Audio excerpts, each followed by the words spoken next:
Boa noite. Essa aqui é a primeira atividade somativa do nosso curso de Direito do segundo semestre da PUC Paraná, da professora Nerissa, para fazer uma avaliação, fazer uma entrevista com duas pessoas do âmbito do direito que a gente tenha uma admiração. Eu estou aqui com um advogado do meu lado, se você quiser se apresentar, né? Pode se apresentar. Meu nome é Luiz Alexandre Gonçalves do Amaral, sou advogado formado na UEL em 95, faz tempo já. E tenho pós-graduação em Direito Civil, Direito Público e Direito Tributário. Sou militante na área civil, em especial de contratos bancários e Código de Defesa do Consumidor. Aí, se o outro participante também quiser se apresentar, bem. Meu nome é Luiz Renê Gonçalves do Amaral, sou advogado, milito na área criminal, formado em 2003, com habilitação na Ordem dos Advogados do Brasil e do Mato Grosso do Sul desde então, sou mestre e doutorando em Direito Penal, conselheiro federal da OAB, corregedor nacional adjunto do Conselho Federal. Bom, se vocês quiserem fazer a pergunta aí, o trabalho está em grupo, tá eu, o Augusto, o Matheus e o Bernardo. Se vocês quiserem começar a fazer a pergunta aí. Os senhores cogitaram fazer algum outro curso? Não, nunca pensei em fazer outro curso, apenas Direito. Nem depois de formado? Depois de formado, se fosse, era para fazer uma coisa mais, um curso assim, de hobby, por exemplo. Eu cheguei a pensar em fazer engenharia, mas só por fazer. Mas não para ter uma vida profissional e viver da profissão. Eu nunca pensei em fazer outro curso. Aliás, eu cheguei a pensar em fazer outro curso, cheguei a pensar em fazer filosofia depois do mestrado, mas não é humanamente impossível, né? Diante do trabalho, dos afazeres, você, nessa altura do campeonato, fazer um outro bacharelado. Poderia ser feito uma outra pós em uma outra área de conhecimento. Até poderia. Mas um curso de graduação é muito difícil e inviável. E quais são suas principais características no trabalho? Acho que a principal característica da minha para o exercício da profissão, você quer dizer, né? Então, é o dia a dia, né? Você tem que ter muita vontade de adquirir conhecimento e também outras coisas que seriam relacionadas a teses novas, né, no direito, porque o que acontece no direito? Hoje você está muito atualizado. Se você não fica constantemente procurando conhecimento e também as novas tendências, você de pouco a pouco você vai ficando para trás. Então, a grande característica de um advogado, a minha pelo menos, eu posso dizer, né? Eu acho que seria você, no dia a dia, você buscar novas teses, novas formas do que você vai atuar nesse campo específico do direito civil, né? Características no trabalho, eu diria que é disciplina. E o advogado que não tem disciplina vai enfrentar uma dificuldade muito grande. E também um hábito de estudo. Eu não diria necessariamente uma atualização permanente, porque sim, tem que ter uma atualização permanente, mas um hábito de estudo, de manter o seu hábito de estudo desde a faculdade, você continuar mantendo pelo menos algumas horas do dia para você exercitar as teses necessárias para fazer a aplicação do direito no Qual experiência os senhores consideram decisiva no currículo? Olha, no meu caso, a minha experiência decisiva foi uma situação até peculiar no meu caso específico. Quando eu me formei em 95, não tinha nem pós-graduação, nada, eu fui convidado, né, a ser procurador no município de uma cidade bem pequena aqui de perto de Ponta Porã, Aral Moreira, aonde eu fui procurador geral do município. Aliás, eu nem procurador geral, porque era o único advogado do município. Eu fiquei por 12 anos. Eu tive várias experiências muito positivas, mas se for para destacar uma, foi o primeiro mandato na OAB. Eu fui eleito conselheiro estadual, eu era o conselheiro estadual mais novo. Aquilo ali foi um divisor de águas e uma experiência muito positiva na área profissional, porque eu passei a ter contato direto com vários advogados. Eu já tinha exemplos muito bons do meu irmão, do meu pai, mas passei a ter outros exemplos de advocacia, e aquilo foi muito importante, e eu diria, e eu colocaria inclusive como a principal experiência profissional, porque a partir daquele momento eu comecei a ter inclusive uma projeção maior e outros casos de maior envergadura também.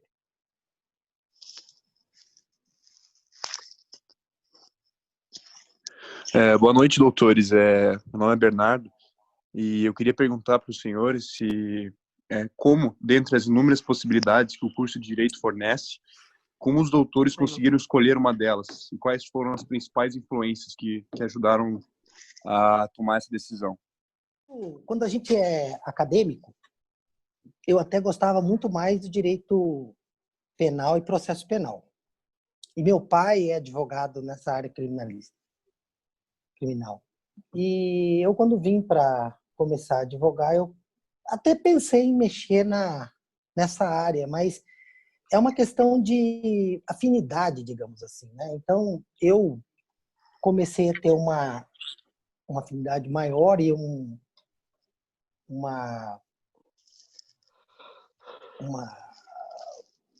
entendimento mais próximo dessa área que eu escolhi, né? Eu acho que é muito relativo como você vai encaminhar para uma área. Você não é que você vai escolher quando você forma e aí você vai, não, eu vou atuar na área penal. Não, parece-me que você acha o seu caminho. E nessa situação eu me comecei a atuar só praticamente na área de defesa do consumidor e direito bancário. E hoje 95% dos meus clientes da minha carteira é nessa área. Eu nunca pensei em outra área. Desde a faculdade eu já pensava em atuar na área criminal. Comecei, gostei. É uma área muito difícil de você criar uma cartela de clientes primeiro, porque você não tem aquele acompanhamento, salvo raríssimas exceções de criminalistas, né? Você não tem aquele acompanhamento direto com o teu cliente. E também, por outro lado, é uma área muito difícil de se iniciar, porque, em regra, os grandes casos criminais, eles acabam tendo advogado mais experientes atuando. Mas eu tive um pouco de sorte. Desde o início eu tive grandes causas e também tive um caminho mais pavimentado, né? Por já ter um escritório, como meu irmão falou, meu pai já atuava na área há muitos anos. Então, eu não tive, assim, eu nunca pensei em atuar em outra área. Eu, inclusive, fiz pós-graduação em outra área, sou pós-graduado em Direito Tributário, mas atuo pouquíssimo, que eu fiz, na verdade, para atuar num sub-ramo do Direito Penal, que é o Direito Penal Tributário. Pegando um pouco dessa pergunta também, eu queria perguntar para os doutores qual foi a maior decisão profissional que vocês precisaram tomar dentro desse ramo, né, que vocês escolheram. Eu acho também que você comentou aqui, quando você aceitou ser procurador lá de Aral Moreira, você tinha quantos anos? 20? Não, aí é outra situação. Aí é um desafio, digamos assim. Então, né? Mas dá para ter tido uma decisão importante. Foi a mais importante. Não, mas aí é uma questão de desafio. Eu tinha 22 anos, né? O prefeito que se elegeu na época, por incrível que pareça, ele não tinha Ele tinha a terceira série, então ele mal sabia ler e escrever. E então mas isso aqui mudou muito, né? A área também, direito eleitoral, tudo. Então eu praticamente atuava também como um gestor lá naquela época. E foi uma coisa desafiadora, porque você trabalhar sozinho num município, por mais que ele é pequeno, né? E você não ter apoio de ninguém, porque na época também meu pai advogava, mas meu pai não advogava nessa área, né, administrativa. Então eu tive que estudar, eu tive que botar as caras, como a gente fala, né? Então, digamos assim, se for para considerar um fato assim desafiador, seria quando eu fui procurador nomeado em 97. Eu formei em 95. Foi 1 ano e meio depois. Na área criminal, todo processo tem uma história, né? A área criminal ela tem essa vantagem. Os processos eles são muito diferentes, mesmo aqueles que envolvam os mesmos personagens e os mesmos crimes, eles são muito diferentes. Mas existem processos que são mais desafiadores. Eu cito aqui no meu caso alguns processos que envolvam violência sexual, principalmente violência sexual presumida, que vocês ainda não devem ter tido, mas contra menor de idade. Esses são processos mais difíceis de você trabalhar, porque envolve uma carga moral e preconceituosa muito grande. Agora, o advogado criminalista, ele precisa ter em mente 2 situações. Primeira, o processo não pode ter etiqueta para ele. Você não pode ter um processo por ele ser mais fácil, mais difícil, ou por ele ser da pessoa A, B ou C. Você pode deixar de tê-lo se você não se sentir confortável para exercer a sua melhor defesa. Os senhores concordam que atualmente o mercado de trabalho para o advogado ele está mais competitivo e escasso? E a que vocês atribuiriam essa grande procura pelos cursos de direito no país? Não, eu acho que tá o trabalho digamos assim, o trabalho simples, eu acho que ele realmente está muito escasso. Hoje não existe mais certas demandas que são aquelas repetitivas, uma ação de cobrança, uma coisa comum, né? Da procura do direito, eu acho que é muito mais pensando na estabilidade dos concursos públicos, né? Porque você passando num concurso público, na magistratura, promotoria ou outros cursos, defensoria, você tem uma estabilidade financeira para o resto da sua vida. Você não precisa fazer sequer uma poupança para a tua velhice, porque a tua aposentadoria ela é integral. O mercado, sem dúvida nenhuma, eu não vou nem ampliar para o bacharelado em direito, mas o mercado da advocacia está, sem dúvida nenhuma, inchado e num processo de ampliação muito grande. Hoje nós temos mais de 1.200.000 advogados no Brasil. Esse é um número muito grande. O Brasil, sem sombra de dúvida, é o país que mais forma profissionais da advocacia, né? Profissionais de direito. E muita dessa procura é exatamente o que o Alexandre falou. É porque buscam, em regra, esmagadora maioria, busca a estabilidade de um concurso. Hoje o direito tem, no mínimo, 50, 60 cargos concursáveis, vamos dizer assim. Linkando com essa pergunta do Renê, você acha que, além do estágio, a qualidade de ensino da instituição pode ser um diferencial no currículo? Eu acho que só no início. Eu acho assim que... Eu acho, não tenho certeza que eu posso te falar. Os primeiros 3 anos, 4 anos, o que você estudou na faculdade, por mais que você é um dos melhores alunos, né, acadêmico, você vai se destacar.